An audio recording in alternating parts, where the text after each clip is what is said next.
Today, I have the pleasure of the company of Hannah Mackay from the UK. And Hannah, you're going to tell us all about some amazing things that you've been involved with. But before we do that, I'd like to find out who you are a little bit, about your background and, for example, how you came into Shiatsu. Yeah, well, I started training when I was 23, so I was quite young. And I just started doing a PhD, so I was in that kind of just setting out into the academic world, really. And I had some friends around who were I had a friend who was training as a doctor, and she was really in that kind of full-on junior doctor, your life is just doctor world.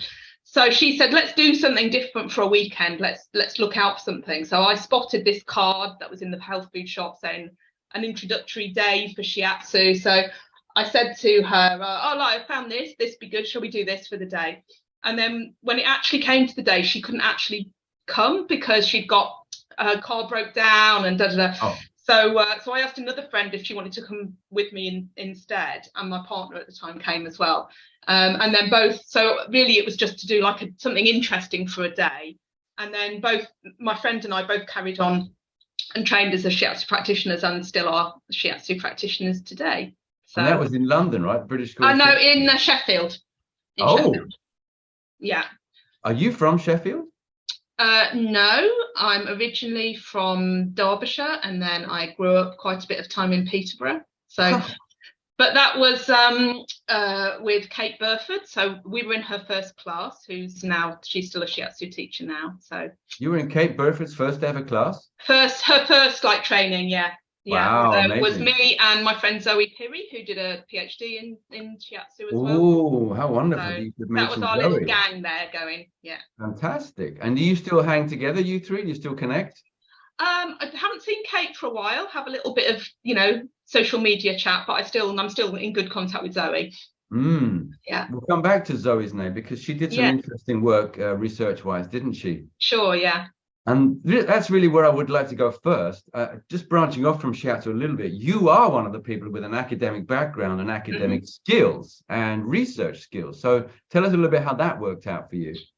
So I did my Shiatsu training at the same time as doing a PhD. So good for grounding and getting a good holistic training in different things at the same time. I think it kept me sane through my PhD. So I was doing a PhD in psychotherapy process research. So it was part of a big project called the Second Sheffield Psychotherapy Project, which was funded by the Medical Research Council in the UK. And the actual project had already, the actual data collection had already finished when I came in. I was kind of part of the program, but a kind of later entrant. So I was working with looking at what actually happened in sessions of therapy where it's known to be, so the therapy, there was a lot of kind of outcome measures. So the project was set up to look at was psychotherapy successful? And so I knew we were working with overall a cohort where the psychotherapy had been shown to help with depression. So the work that I was doing was looking at change processes within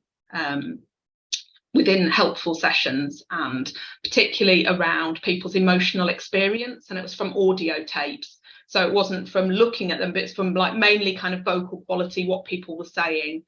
So that was what my PhD was on. And then after I finished that, I then did a couple of postdoctoral research positions in psychotherapy research. So one of those I did evidence review for the National Institute of Clinical Excellence in the UK. So that was looking at evidence for whether psychotherapy was effective on different kinds of psychotherapy, particularly around depression. Also around some other, it was mainly focused on depression, but it was around other clinical problems as well, diagnoses. So I did that for a year, and then I did a research position looking at people training in psychotherapy and changing their practice. So people who are already counsellors. and that was in Manchester. So that's when I moved. So then after that, then I went and did applied for the position as research fellow for the European Shiatsu Federation project. But I had been a little bit involved in it before that, because I was on the board of the Shiatsu Society in the UK at the time. So I was kind of also involved a little bit in when it was kind of being set up, and a little bit more in that phase as well. Before I had kids, I kind of had I was doing a certain amount of teaching. So I taught a little bit on the complementary medicine degree that was at Salford University, just a small amount, and I was doing the research and I was practicing. And then after I had children, I basically just came down to just practicing Shiatsu and not doing the other things. I was expecting really to go back into academia, but I didn't have the kind of kids where that worked out so well. So I ended up learning a lot of things from spending a lot of time being a mum, and also from carrying on my Shiatsu practice. So yeah. But gradually you also moved into teaching with the Shiatsu School of Manchester, is it called? It's the Shiatsu College, Manchester branch of the Shiatsu College. So all right. So the Shiatsu College, as in Norwich and all these different... Yeah, we've got different branches, yeah. So Norwich, London, Brighton, Hastings and Manchester. Right. And that brings me back to you did some postgraduate work at the Shiatsu College, is that correct? Yeah, so I did the postgraduate year. So that was when my kids were quite little. And I also, before I had kids, I also did training with Suzanne Yates at Wellmother, so with the pregnancy and working more with the extraordinary meridians and all that kind of line of work. So so my initial training was with the British School of Shiatsu Do, so have this experience of working with different kinds of schools. Excellent. And then, Hannah, you began to attract a certain kind of patient who we could call psychotherapists or psychologists. How did that work out? Yeah, so those people have been part of my practice really all the way through. So some people I've been working with like really long term, I think that's definitely a big part of my Shiatsu practice, is that kind of really long term support. Yeah. And so some counsellors, psychologists, psychotherapists, some of those people I've worked with kind of short periods of time or for a while and then not, and then them coming back again. And some people it's been very extended kind of long-term support for those people. And whether that's, that may be partly where I live, maybe there's a lot of those kind of people around, or it may be that people are attracted to working with somebody because they know that they've got an understanding of that. They'll see on my website somebody who has a PhD in psychotherapy research. They'll, we're always people are attracted to us who have some kind of similarity or affinity, I think, or those are the people who stick around maybe as well. Maybe that's it. Yeah. So gradually you noticed a whole bunch of effects that you were able to maintain or achieve or help your clients achieve. So do you want to discuss some of those effects? Because you write about them very nicely in the story. Yeah, so I think the sense of providing people like really long-term support so that they can find a way of sustainably practicing, which I think is really true for us as Shiatsu practitioners as well, or yoga teachers or social workers, lots of people who work in that kind of caring profession. That sense of having enough nurture, enough self-care, enough people to go to who will look after you really enables you to do that job without burning out. And somebody who'll have a bit of an eye on you, so that they'll kind of go, hang on a minute, you seem to be, are you okay? Like, are you doing a bit too much? Or people, I think it's quite a common thing in Shiatsu where people are pushing too hard. They have a treatment and then they kind of go, oh God, I've forgotten about relaxing. And, oh, actually, I'm really tired. I don't want to go and take on that other piece of work, or, those kind of things. So I think that's definitely part of it. So kind of having that understanding of what it is to be someone who's working in a caring profession, that actually we just need quite a lot of support in different kinds of ways. Yeah. And that's fine, really. It doesn't need to be something where you go, and now that's finished and you can go and do this on your own with no support. It's like actually being in that state where we recognise we just need ongoing support so that we can give of ourselves in a sustainable way. And so I certainly think that's really part of it.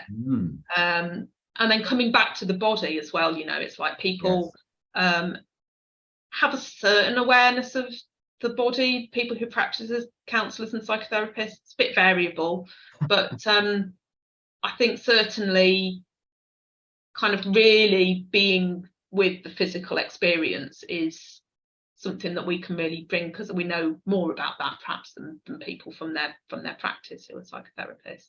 That really is one of Shiatsu's strengths, isn't it? Yeah. But you've also mentioned something that's really close to my heart, and that was vicarious trauma. Please tell us more about that. Yeah, so I feel like I've been more aware of that more recently. Maybe that's because of the people who've been coming, or because of other work that I've been doing. So what we would mean by vicarious trauma is in listening to somebody else or watching somebody else having a traumatic experience, we then might find that has an effect on us. So if you're working with a lot of clients, so if you're a counsellor and you're working with a lot of clients who've had a lot of traumatic experiences, and they're telling those things to you, and maybe you're very skilled in doing that work and helping them, it's also the case that you're listening to a lot of really traumatic stories. And in that bit of time, it's not about you expressing your feelings while you're listening to somebody tell you about something really difficult that's happened to them.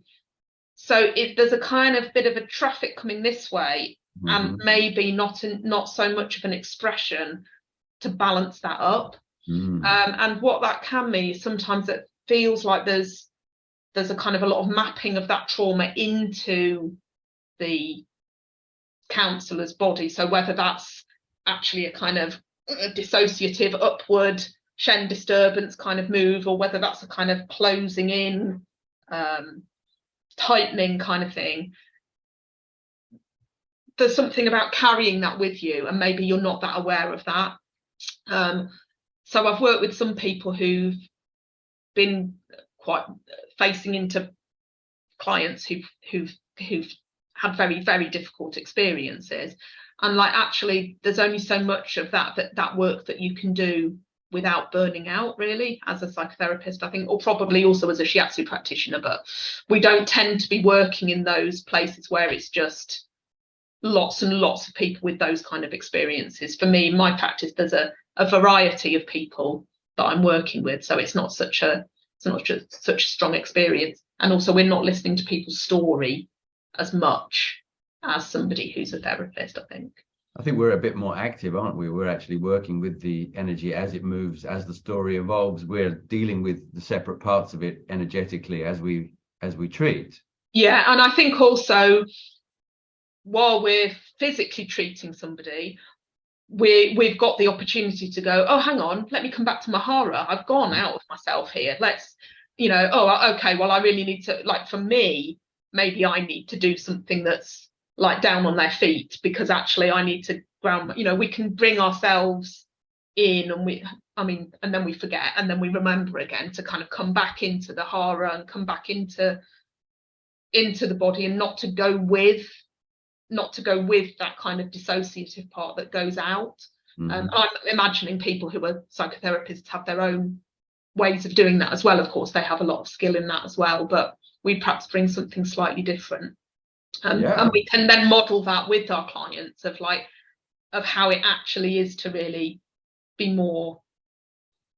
either more calmly in the body, but also to kind of be in that place of then also in expressive is also important as well. So if you've listened to somebody telling a traumatic story and you're carrying some of that, it's important to then have ways in which you can express that. Your own experience, your secondary experience of, wow, I've just listened to somebody tell me that was really hard. Yeah, because some people end up with jobs where that's pretty much what they're doing. Yeah. That's got to be tough in the long run. Yeah. I've talked to people in these kind of situations, filmmakers as well, and people who write books about really, really serious, heavy subjects, and they're on the mat afterwards. They're burnt out completely. It takes them 2 years to come back after a serious project like that. So I think the work you're doing is so important in these ways, and the way you describe it, the different aspects of it's very skillful. Thank you for taking the time to piece it together and give us the various aspects. The heart pericardium is there, the earth element is there, and there's now you've mentioned creativity and expression as well as Hara, maybe spine. All of these aspects are so useful for us to delve into and use in different circumstances, aren't they? Yeah. And I guess for me, I've learned a lot about this through doing the apprenticeship in movement medicine, which I've just finished last year. So I'd also like to just kind of mention that. So the sense of like being able to stay present and stay creative while dealing with some of these things, you know, having had the experience of being in the group with people who are dealing with a lot more traumatic stuff than I am in my history, sort of thing. It's like actually really being able to understand that sense of like doing the amount that you can stay present with is the job, really. And it's like taking the step that you can take whilst being present and in your body, and create. And then that's where we could be creative and expressive about our experiences in huge numbers of different ways, rather than drowning in other people's experiences helplessly and losing our own creative spark. Sure. Yeah. So you described 2 vignettes, 2 little, let's call them not case studies exactly, because I know that you created around them. You didn't want to give identities of separate people. That's lovely. Sure. But they were so illustrative of the kind of ways that you work and the kind of benefits that you can bring to some of your clients and help them achieve by themselves as well. Empowering people seems to be very part of what you do. Yeah. And I think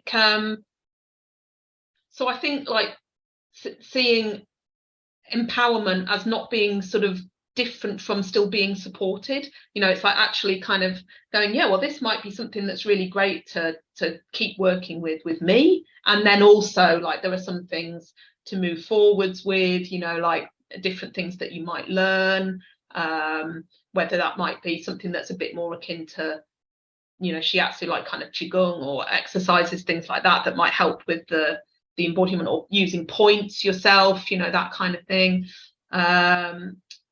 Heart Protector 6 is one of my favorite ones about, you know, that kind of coming back into the yin way and kind of just like letting things settle.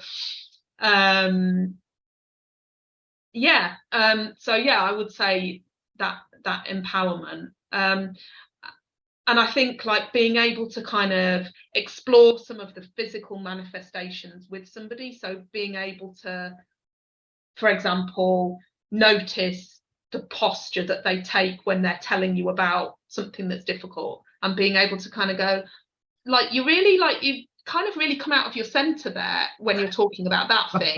Like how is it if you come back into your center, like how would that be? And it's like being able to identify that maybe that's how some of the vicarious trauma kind of takes hold in the body, that you have an unconscious pattern that you do when you're listening to something difficult, whatever that might be, and then kind of releasing that, bringing some attention just to that, maybe sort of softening or whatever it is that might be required. Yeah, that's looking at people's postural habits, isn't it? Sure. Yeah. And then we can make that link of when they're talking at the beginning of the session, bring that in, and then in the actual shiatsu session we can then bring that kind of awareness. And of course, if we've mentioned that to the receiver as well, that will be in their mind as well when you're working on the neck, for example, or working on their lower back or whatever. They'd be like, oh yeah, that's where that's the bit that where I seem to hold something, or where I seem to not have my attention there when I'm working. Wonderful.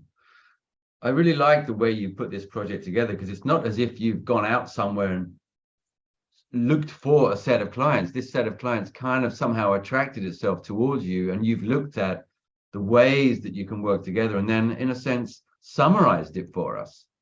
Yeah. It's almost like you did a little research study there informally and broke it down for us into all these nice little niches, and then gave us 2 examples at the end. It's beautifully crafted, I must say. Thank you. Yeah, I mean, I guess one of my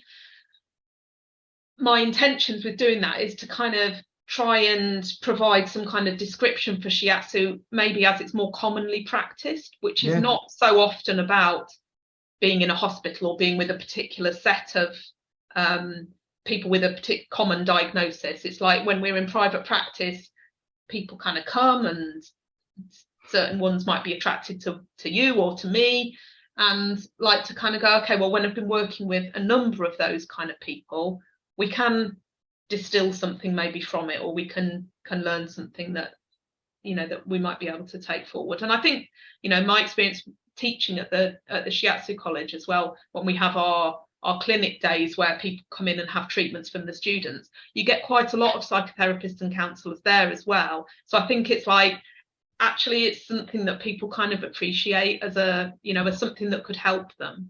Yes.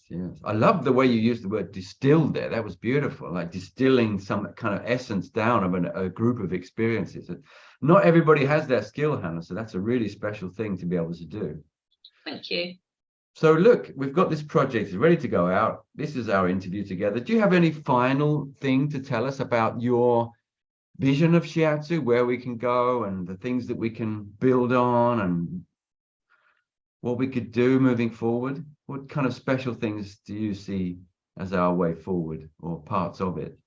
Yeah, well, I think there's something about appreciating what we really do offer to people, like that kind of holistic, like really what it is to really be in holistic practice, you know, to really pay attention to the body as really important, and the emotions as really important, and the mental and the spiritual path, all of that is really important. Not kind of like, oh, well, I'm holistic, but the special bit's really the spiritual bit, or the special bit's really the emotional bit. It's like to really kind of encompass all of that. I think, you know, I think we do a brilliant job with that with Shiatsu when we're working at our best. And I think also to recognize that there's something really good about being kind of outside some of the systems, you know, like it can be frustrating that we might think, you know, oh, people can't access Shiatsu very easily, etc.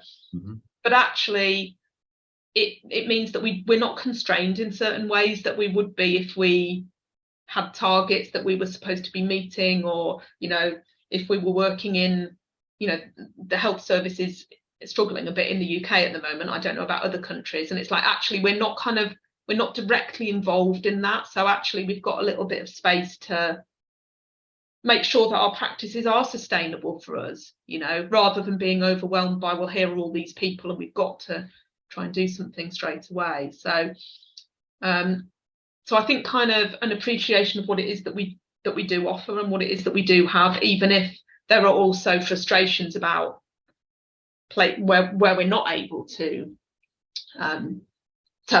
help people to access what we're offering. I think what you just mentioned, without mentioning it, is freedom. We have a colossal freedom to do exactly what we want, and it's an expressive freedom as well, isn't it? Yeah.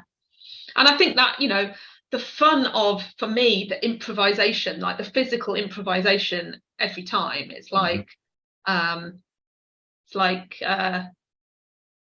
if I was to find it boring, then that would just be down to me, you know. It's like I'm so interested in all the people that I work with, you know, and kind of finding out how their energy moves, and, you know, and not having that sense of that kind of deficit model of looking for what's wrong all the time, you know, and then kind of going, oh, that's wrong, mend that, sort that out, because you're wrong, you've got it wrong, then your meridians are out of balance, you know. Like, I don't come in that way. It's like, generally the system's doing the best that it can to be in a healthy position as best as it can, and also with a bit more help it can move into something, you know, something that's even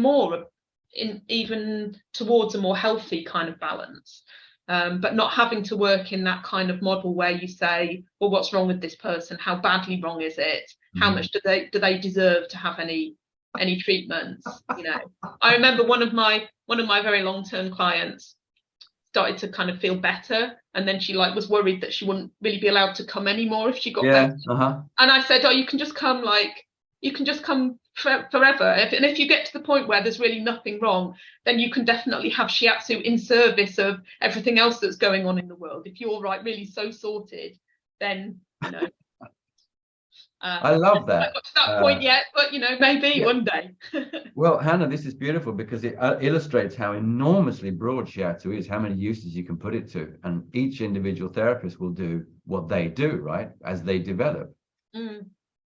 And we talk about the path, Shiatsu door, right, the path of Shiatsu, and that idea of looking on the plus side and looking for the creativity, looking for the spark of individuality. What's this person here for? Not what's wrong with them.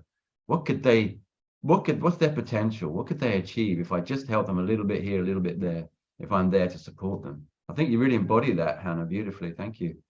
Thank you. Yeah, it reminds me of when I was doing the ESF project. So when you're doing qualitative research, you're supposed to kind of reflect on what your suppositions were where you found something different, because that's particularly strong evidence. And one of the things that I really noticed was when I did the interviews, I realized that I'd got a kind of sense that people either came for personal development or they came because there was something wrong with them, because they were sick and they needed some help.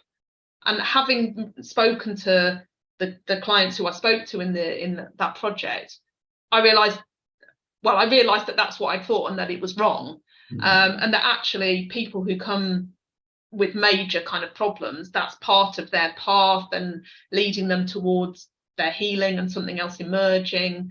And people who are kind of interested in Shiatsu more as a personal development thing, it's actually then things are uncovered that need healing as part of that path. So really there isn't that distinction there. It's and I kind of learned that from talking to those clients, because it's very interesting to talk to clients of other practitioners who told me things that they said, oh, I haven't really mentioned this to my practitioner, but this happened and it was really interesting, So. Wonderful. So you're coming in at new angles there. Hannah, I'd like to thank you very, very much for taking the time to speak to me today. And I'm sure this story is going to be highly appreciated in the Shiatsu community. Thank you very much. Thanks, Chris.